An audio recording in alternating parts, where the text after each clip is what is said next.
Okay. Sounds good.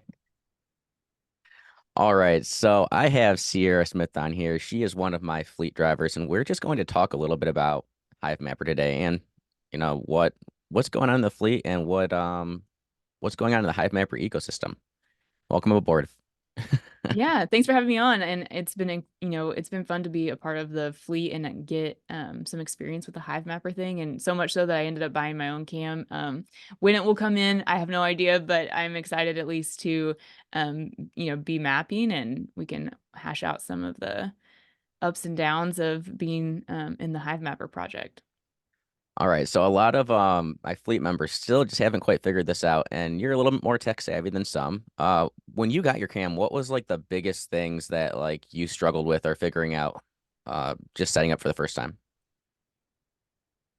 Okay, so I mean, mounting the cameras were easy. I would say setting up like the wallet and the crypto side of it because I had zero experience with crypto was just kind of a new experience. I wouldn't say it wasn't, or that it wasn't really confusing, but then when it came time to, transfer the honey token to get cash, into my bank account. Like that whole process was a little bit confusing, but once I did it once correctly, then I was good to go. As far as mapping goes, I think the only thing that I was a little bit confused about was whether or not to drive with the app open or how to deal with switching between apps. Like if I was using Google Maps while I was driving, and then it would like slow down pulling the images, and then uh, how to get the images uploaded quickly was kind of like the biggest thing because it was very, very time consuming at the forefront until I kind of figured out a system.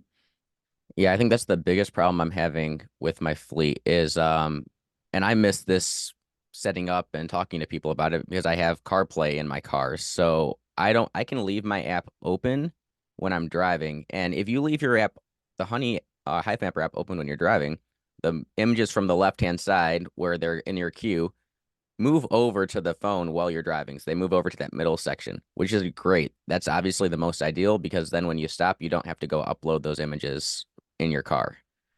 But a lot of people don't have that luxury of having CarPlay.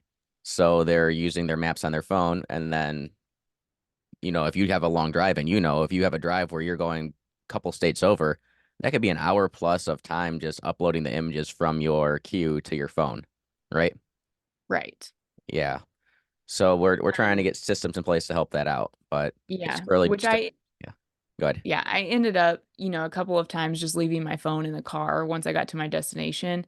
Um, because I still had so many images, which I was doing really, really long drives. If you're doing something kind of reasonable, but there's times that I put in over 8 hours, and then I would have so many images backed up that it would take so long. So I would just leave my phone in the car. I did notice that, having it plugged into a power source was helpful too. And then having the map open in the forefront definitely helped. I don't have CarPlay, so what I found was that the images, at least in the most recent, like once I did the most recent update on the Hivemapper app, that the images would pull pretty quickly from the camera, even if I was just doing it kind of in chunks. So I would use Google Maps for a while, and then when I would get on like the interstate and I'd be on the interstate for half an hour, I would close Google Maps and open Hivemapper and let it pull the images, and it would go pretty quickly. And then if I would switch between apps to maybe send a text message or maybe look at the map again, um, I would need to completely close out of Hivemapper and reopen it to be in the forefront to get it pulling images quickly again. It would still pull them if I didn't do that, but it would go really slow. So I noticed that just killing the app, as you say, or as most people say, and then reopening it in the forefront is really beneficial to getting it go quickly. Yeah, and I didn't even pick up on that myself for a while. That yeah, if you open the app after flipping back and forth, it will upload usually, but if you close and open it back up, the images start flying over nice and Yeah. quick. Yeah. Um, Outside of that, let's get into taxes because this is Okay. a really big topic that people are asking, and it's not so much different in crypto as in like the stock market as far as how they're how you have to pay on taxes, but the biggest thing is we are actually earning honey. for Hmm. this project. So this is earned income. So think of it as if you do like a job for somebody, like if you're a contractor and you do a job for somebody and you're just subcontracted out, you're not working for them, you're going to have to file a 1099, right? Like, or you have Hmm. to file. So you're going to have this income coming in, and at one point, whenever you earn it, so every Thursday we get paid, whatever that price of the honey token is, that is the price. That's your cost basis. That's what you earned it at. So if you don't sell the honey token at that price, whether you sell it for a loss or a gain down the road, you either have capital losses or capital gains over or under the price of what honey you earn the honey at. So Interesting. Okay. if you get it at 10 cents and you sell it at 15 cents per token, 10 cents is your cost basis. You're taxed as earned income on 10 cents. That 5 cents is capital gains. And now it comes into, did you hold it short term or long term, under a Hmm. year or over a year? So you're taxed in different tax brackets there as well, just like if you were holding and selling stocks, for instance. Right. So a lot of people have been talking about, and we just had someone in my fleet text message ask about selling into other tokens. So this is Hmm. where I want to talk about this before anybody does it. And I think you mentioned that before you sent it over to Coinbase for the first time, you swapped it into Solana and then sent Hmm. it over and then cashed it out, right? Yeah.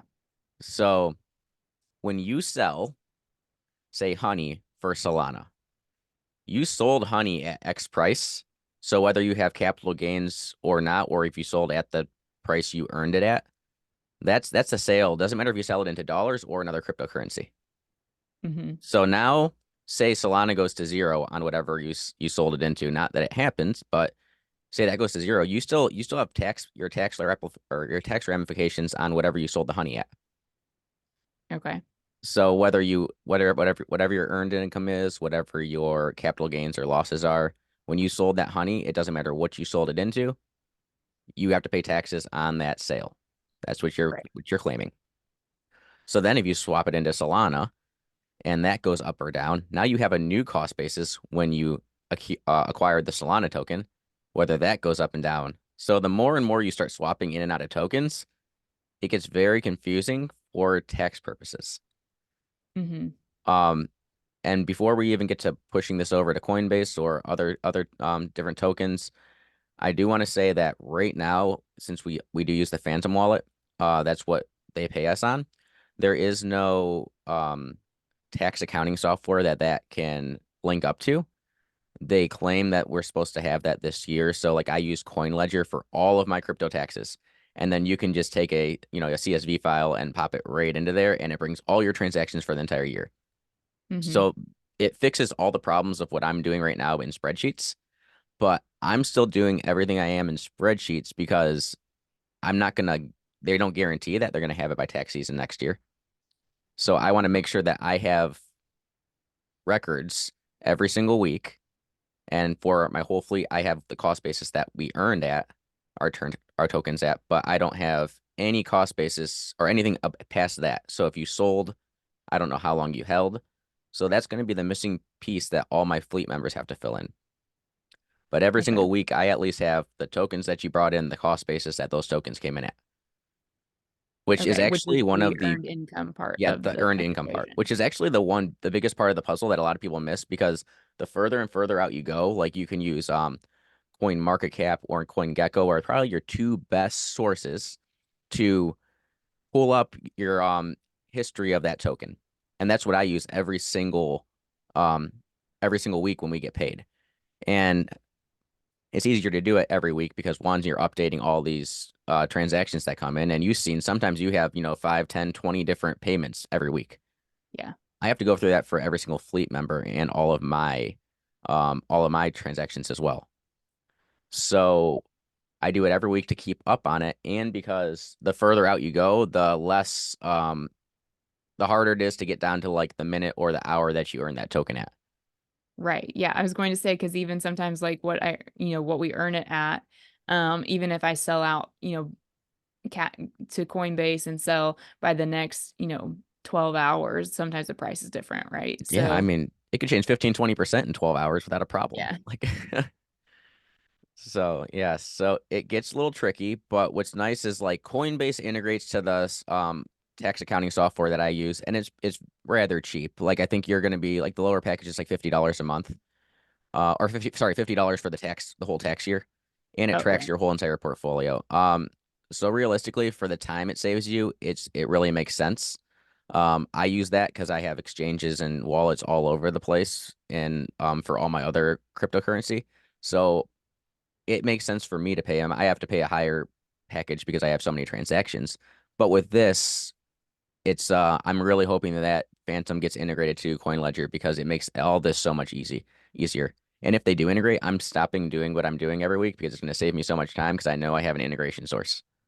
Yeah, So, that makes sense. So that's what I was going to ask. Does Coinbase, you know, just like in on the stocks when you sell and buy, they issue you a form at tax time, right? so Does Coinbase Coin does not. so that's what this The software will software do does. for you. And Okay. that's like if you had Coinbase and say Kraken and Gemini, all these different exchanges that you're trading on, say you have multiple different exchanges that you're dealing with crypto on, you can integrate all those together in all your wallets and it talks to each other so that it pulls all your cost bases when you transfer to a different exchange to see that it's the same coin or token. So it just pulls it all together for you rather simply. Like I was able to do that. It took me a little over an hour because I had a couple things that were off, and that's mainly because I forgot to connect a wallet or I had a wallet that didn't connect. So there's some manual stuff to it. But if you're just dealing with like Coinbase and say Phantom does get added to this, that's going to be super simple. It's linking your wallet and your Coinbase together. Hmm. It'll be well worth it. Okay. Yeah, that makes Um, sense. But right now, like I said, that's not an integration option. So when people start talking about selling their honey into anything else other than dollars, you are taking a lot of time to track all of that if you're doing it in your Phantom wallet and then moving stuff over to Coinbase. So What if understanding, you're moving it to Coinbase first and then so it's still that token. I mean, if you move it to Coinbase first, and say you move your honey to Coinbase, and now you can move stuff in and out of Coinbase, or sell your honey, buy other tokens, coins, whatever. That has the integration already. So at least you have the whole entire okay. record there. Um, so that would be your better option if you are going to want to buy a different cryptocurrency. I wouldn't do it within the Phantom wallet because there's no integration right now. I would do it out of Coinbase. And anybody can, do whatever they want with it, but that's just my 2 cents Hmm. because the accounting part, if you don't have an integration source to put into a tax software for crypto, it's not fun. Right. Yeah, So no, that sounds like a headache to deal with. yeah. Um, so then is it different uh from your experience if you, let's say, sell honey into cash or convert honey into cash? Convert So into USDC into maybe is what. USDC, yes. So I Hmm. always move it into USDC, which you are technically just converting it, and then you sell it the USDC into dollars on Coinbase, right? Okay. That's how you get it out of Um, your wallet. I've Have you? been selling the honey into cash Okay, you can do that and then too. transferring. Yeah. Yeah. So, and this is another thing I want to bring up. So on Coinbase, and this is where you throw another wrench in, if you want to say it. If you move it into USDC, like if you didn't move it right into your cash, if you move it into Mhm. USDC on Coinbase is making 5.1%. So Okay. now you have interest income as well, Right. which is also taxed differently.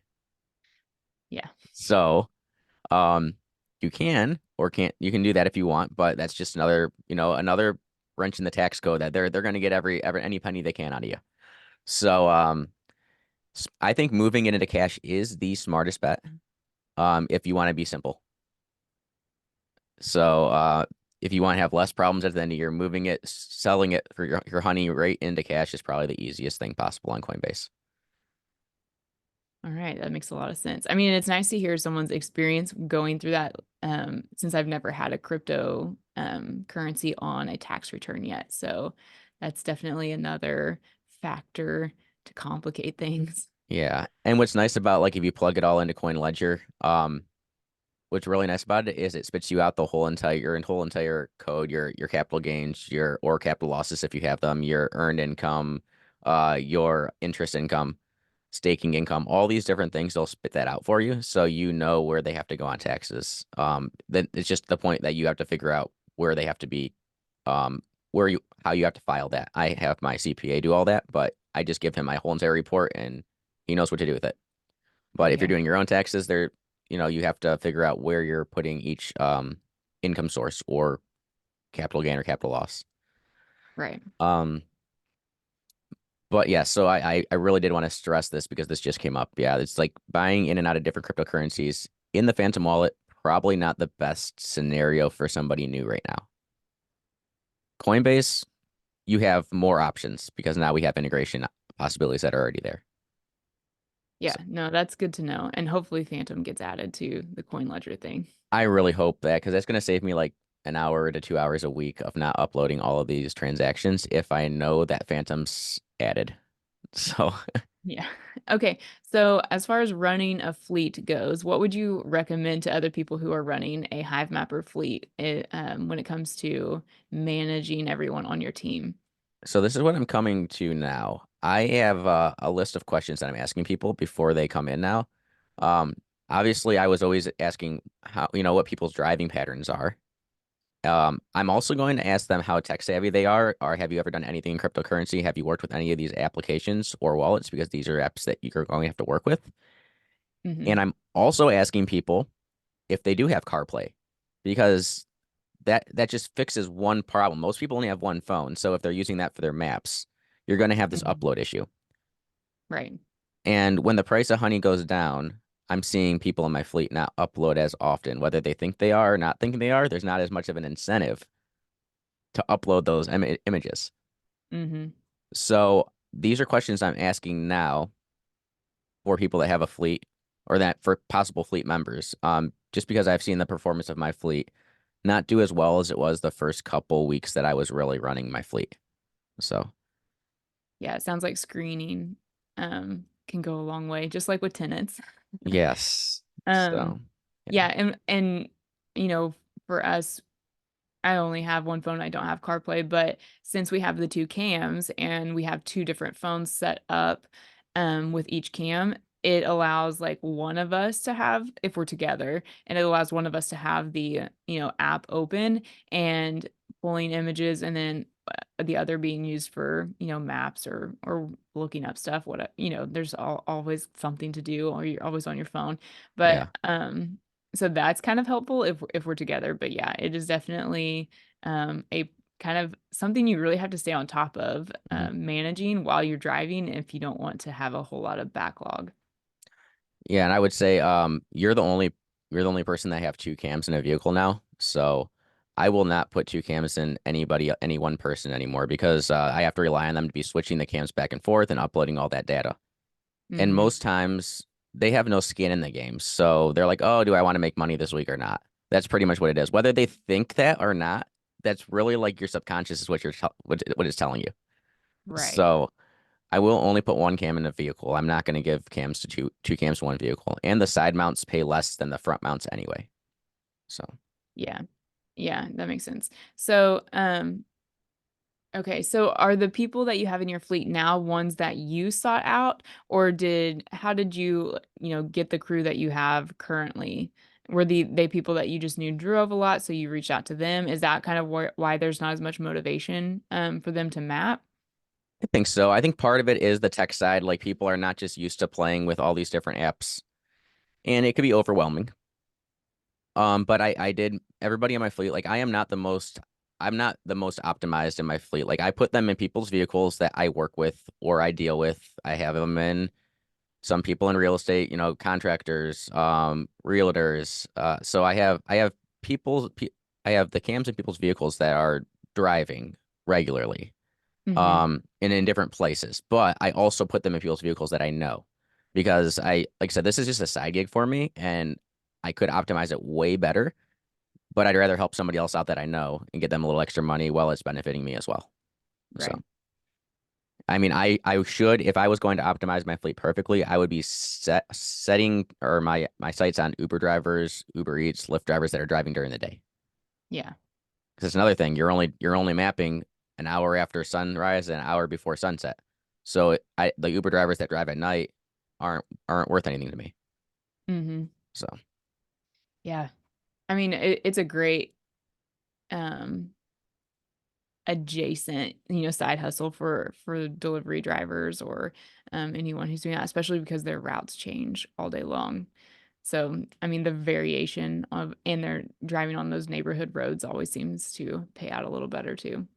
but even them, I mean, I noticed just being in Uber vehicles, getting Lyft or Uber rides, they have their app up on the phone, right? Mhm.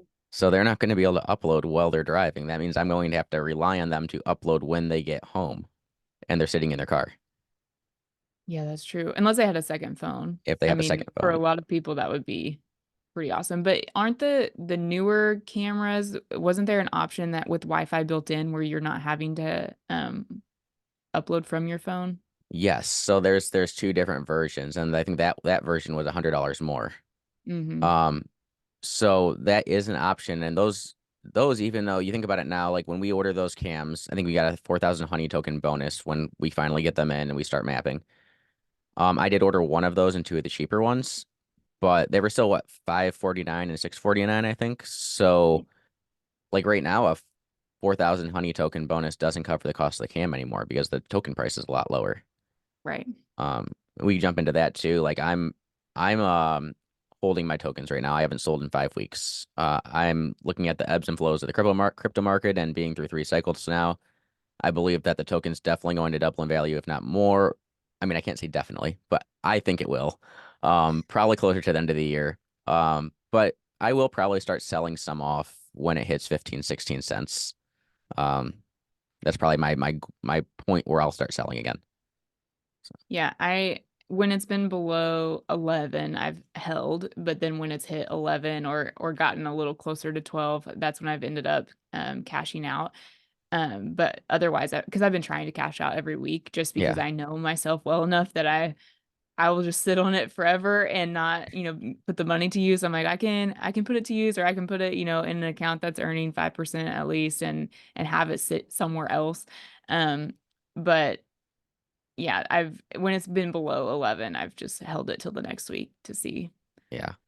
And yeah, it's going to be everybody's going to have their own whatever they want to do with buying and selling. Like you have the option, you could sell every single week, you could hold it, you could throw it in USDC on Coinbase and earn 5.1%. Like Hmm. there's so many options. Um, I mean, if you sell it, obviously you're selling it to USDC, you'll earn on that. But it is, I think I underestimated how complex it would be for the new person that's never been in crypto, and I overlooked that definitely starting a fleet. So I'm trying to Yeah, I mean find, that whole yeah, side of it, if I didn't have like interest in it, it would be much harder to pick up because it is not intuitive, honestly. I no, even it's a new even for tech. someone like me that's tech savvy, like doing all of those steps and trying to figure it out, it was not easy for me to figure out on my own. I had to ask people questions who knew what was going on and have them walk me through it. So I think that's something that's really challenging to get through, but you have some videos out now, some tutorials that kind of walk through the steps that make it make a lot more sense. Yeah. And that's another thing. I know, yes, I'm calling out people in my fleet right now, but I know people aren't watching the videos because the last questions I'm like, made a video on this. It's Yep. there. And they're short videos. They're not they, Yeah. they aren't time consuming to watch and figure out. So, but that's the thing about most people want someone right there with them to demo how to do it and walk through it and they can usually pick it up from there, but unless they're staying on top of it and doing it, they're going to forget how because it's not like I said, it's not intuitive to navigate. Yeah. So you seem to have it figured out now, and it does help that your husband is in mapping for his job. So, but Yeah, on the mapping side of it. And so he did the tickets where you could, do the, road signs and verify the images and yeah.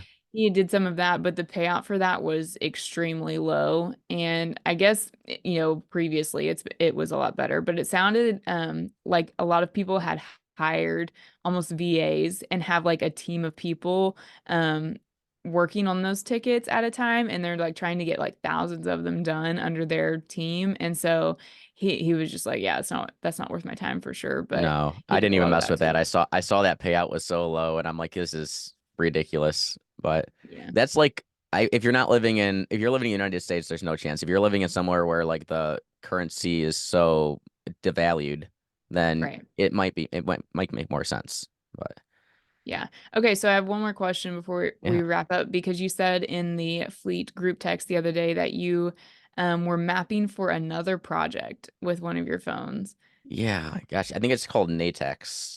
It's Natix. It's A or Natix. I really have just it's actually on your phone. It's not on a camera or anything.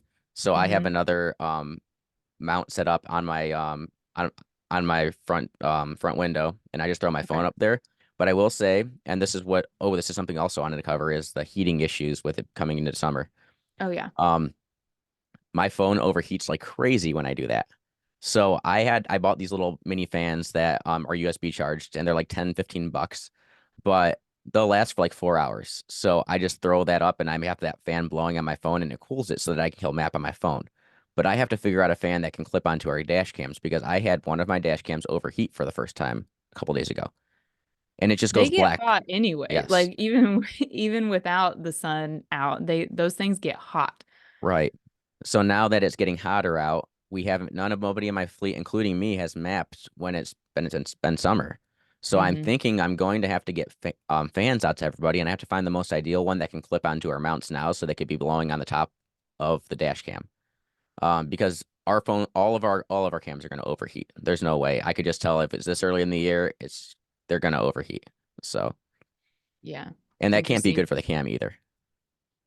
No, yeah, and it kind of makes me want to take the camera, unmount the camera, now that it's the sun staying out longer, like if I'm not driving, so that it's Yeah. not already starting out hot whenever I get in the car. Yeah, that's something going to be pushing out to my fleet too, is trying to get you guys to take the cameras down when you're not driving.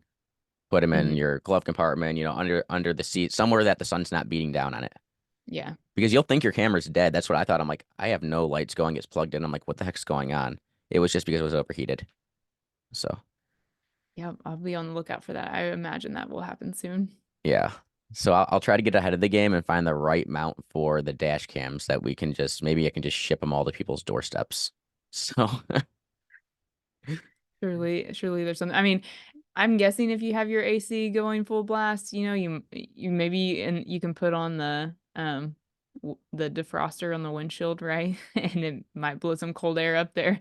yeah. But yeah, a little fan would be perfect. Yeah, I want someone that's sitting like blowing right on top of that cam. So, all right. Well, we went a lot longer than I thought we were going to. So let's cut this off here. Thanks for coming on. Yeah, no problem.